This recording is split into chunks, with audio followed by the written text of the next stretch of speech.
Masterminds is a 2016 comedy. Stars Zach Galifianakis and Kristen Wiig. It's directed by Jared Hess, who was one half of the directing duo who did Napoleon Dynamite. And this movie has that Napoleon Dynamite sensibility. It's dumb people doing dumb things. But in this instance, the dumb thing is the largest armored truck heist in American history. Or at least one of them at the time. Zach Galifianakis plays an armored guard at this armored trunk company, and he's convinced by a character played by Owen Wilson to rob the place.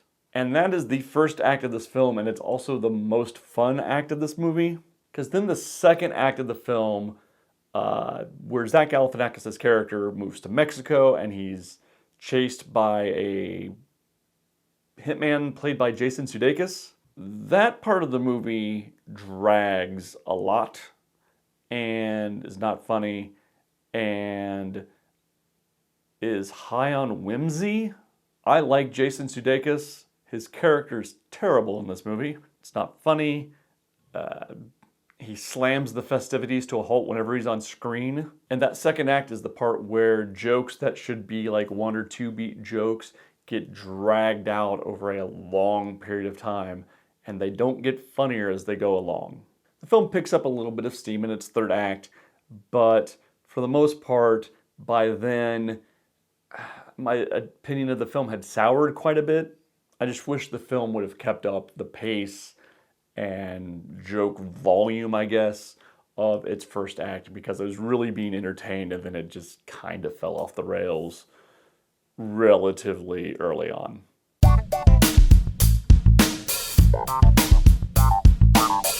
Shut Up, Little Man, An Audio Misadventure is a documentary film, and it's about a genre of recording called audio verite. And it's not something I had heard of up until this point. The film surrounds 2 friends who moved to San Francisco in the late 80s. And after they sign the lease in their new apartment, their landlord tells them, oh, by the way, your neighbors can be kind of loud. And loud they are. What we're faced with is a very loud straight man and a very loud gay man getting in very loud arguments. Hello everyone, Scott from the future here. While editing this, I realized I didn't point out why I mentioned the sexuality, and it's purely because the straight man becomes incredibly homophobic when they argue. And that's somewhat important to the story of why I mentioned their sexuality. Okay, back to the festivities.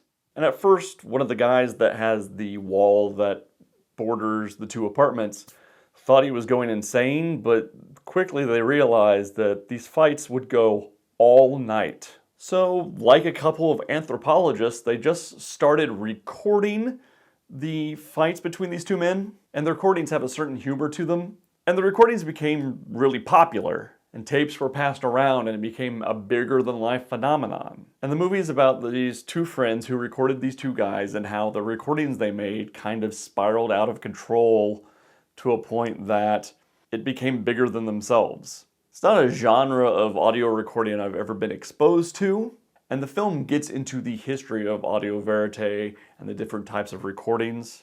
I was really entertained by this film. It's not for the faint of heart. There's probably more cuss words in this movie than in Pulp Fiction. It's very raw. But great documentaries teach you about things you don't know about. So I had no idea about this genre of audio recording going into it.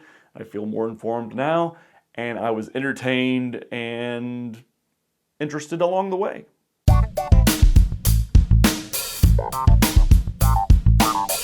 Below the Man Down is an Amazon original film. It was bought after the 2019 Tribeca Film Festival. It's the story of 2 girls whose mother has just passed away. They have a fight during the wake. The one sister goes to a bar to get drunk and then has a confrontation with a man she meets at the bar in which she ends up killing him. Whether the killing is justified or not is kind of up to the viewer, I guess. But the 2 sisters make all of the wrong decisions along the way and decide to get rid of the body and bury the killing.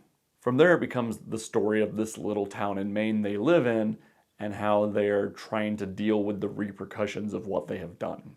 There's a lot of politics involved. There's a group of women that were the girl's mother's friends who are kind of a moral compass for the city. And the city has a brothel, which is headed up by a character played by Margot Martindale, and she seems to know all of the city's secrets. So the girls spend most of the movie trying to evade everyone who seemingly, if not directly, is out to get them. This movie weirdly feels like a pilot, a television pilot. It's a relatively thriller-free thriller. I didn't feel tension in the film at all. There's no Chekhov's gun situation where something they left at the crime scene at the beginning of the film shows up in the third act. Every element of the plot seems to be laid out early, and you know where everything is. So all you're waiting for are the characters to resolve their differences. And from the looks of it, I'm in the minority on this one. It's getting relatively decent reviews. It's shot relatively well. Margot Martindale's great. She's great at everything. But I found the film more tedious than intriguing.